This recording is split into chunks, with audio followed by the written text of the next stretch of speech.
calculus, we're going to pick back up in lesson 7.1. So when I left off the other day, we had been finding the area bounded by two curves. And so far we've looked at using our vertical rectangle, where you're taking the top curve minus the bottom curve.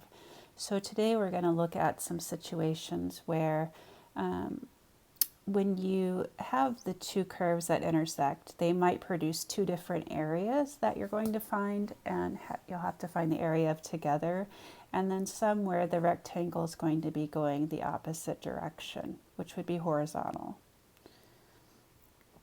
On this example as well, we were doing a vertical rectangle. Okay, so this one has been graphed for you.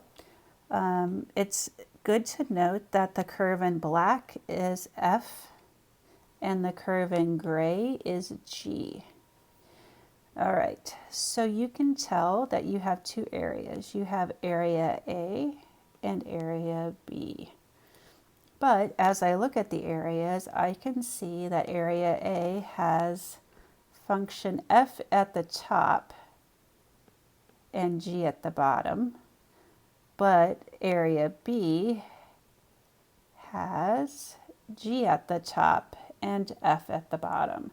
So when I go to integrate, I'm going to have to do two separate integrations and add the results together. So first of all, I'm going to just highlight my x values of the points of intersection. Those are going to be the bounds for my integration. So I'm going to do area A first. I'm going to go from -2 to 0. F is on top, so 3x to the third minus x squared minus 10x minus g of x. And then I'm going to add to that area B from 0 to 2. And then the g is on top and the f is on the bottom. So -x squared plus 2x minus 3x to the third minus 3x squared minus 10x.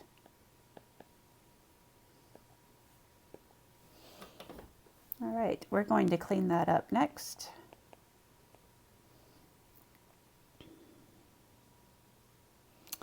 Okay, so from -2 to 0, we're going to have 3x to the third. Let's see here.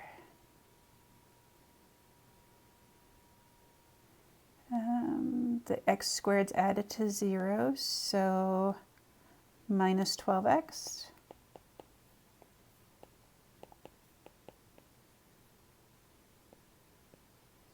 And then for the second, we're going to have -3x to the third plus, let's see, what are we going to end up with there?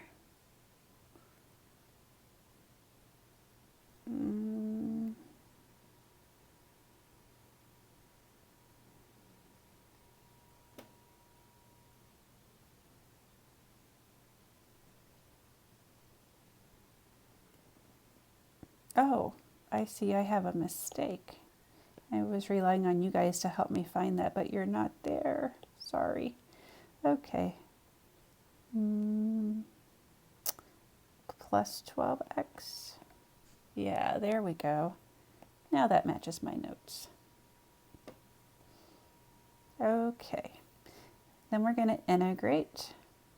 So 3/4 x to the fourth minus 6x squared, -2 to 0. And then -3/4 x to the fourth plus 6x squared, 0 to 2. All right, I would expect to see all of your work and calculations, so I'm just going to put show work. You're going to do that on your paper. The answer is 24, so see if you can get to that target answer. All right, let's have a look at one where the rectangles are horizontal. Okay, so part one. Part one and part two, I'll go ahead and scroll up, use the exact same two functions. Part 1, we're going to look at horizontal rectangles and why that's a benefit. And part 2, we're going to use vertical, and you can see why that's not ideal for this problem. So you can compare and contrast. Okay, part 1. What we have here are two equations. We have x equals 3 minus y squared. That is a sideways parabola. You guys haven't really seen any of those since pre-calculus. And we have x equals y plus 1. That is the same equation as y equals x minus 1. But because we're looking at everything in terms of horizontal rectangles, your functions have to be solved for x, not y. When you go to write your integration, you're going to be taking the right side of your rectangle minus the left side. So the right side here is function g, and the left side here is function f. Instead of using x values, we're going to be using y values. So everything is turned. So -2 to 1, and then again we look at the the right side and we subtract the left side. And the width of your rectangle is dy. So you can see how that transfers over. This distance here, the width of your rectangle, is vertical, so think of that going with y. The integration here and stuff isn't going to be very difficult.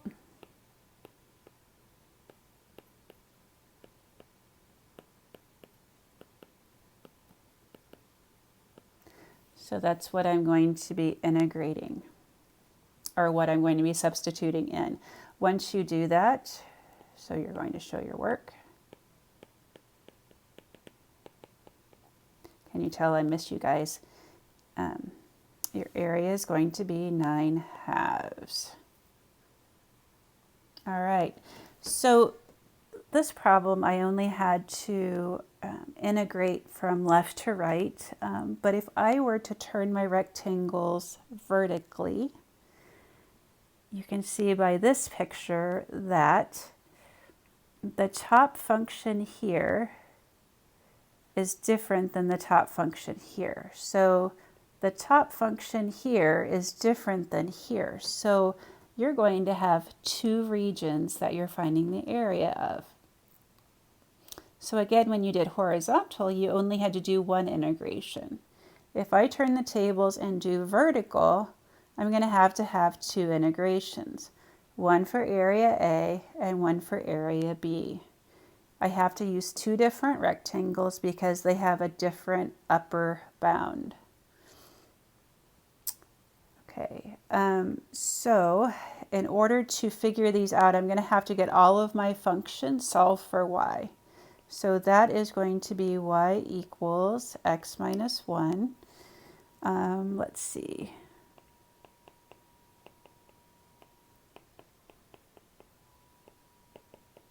So the upper square root will be 3 minus x, the positive root, and the lower root will be the negative.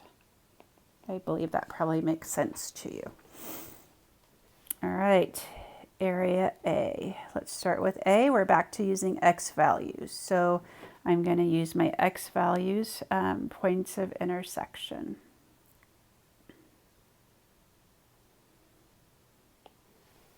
So -1 to 2, the upper bound, minus the integration of the lower bound. Let's see.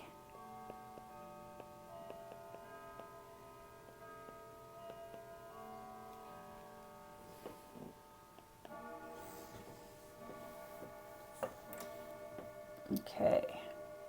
Now, do you have any idea what this value is right here? So we also need to know that point of intersection.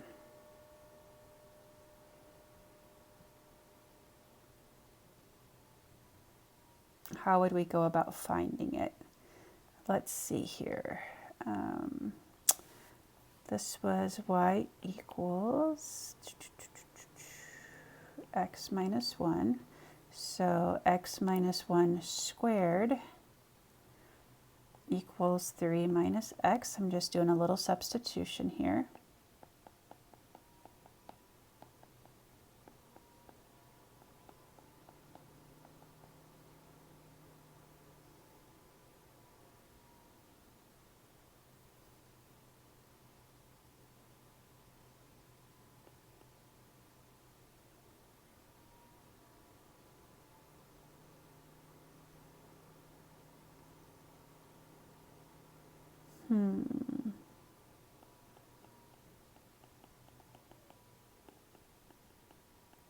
So we got those two. How are we going to get this one?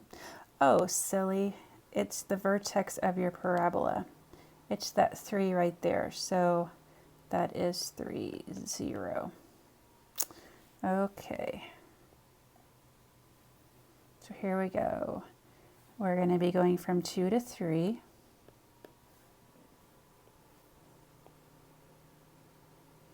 And then we have the top minus the bottom.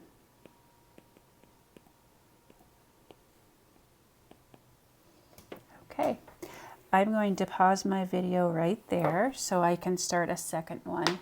I don't want to run over my 15 minutes, otherwise I can't load it for free up to YouTube. So hang tight and we're going to start again here in just a minute.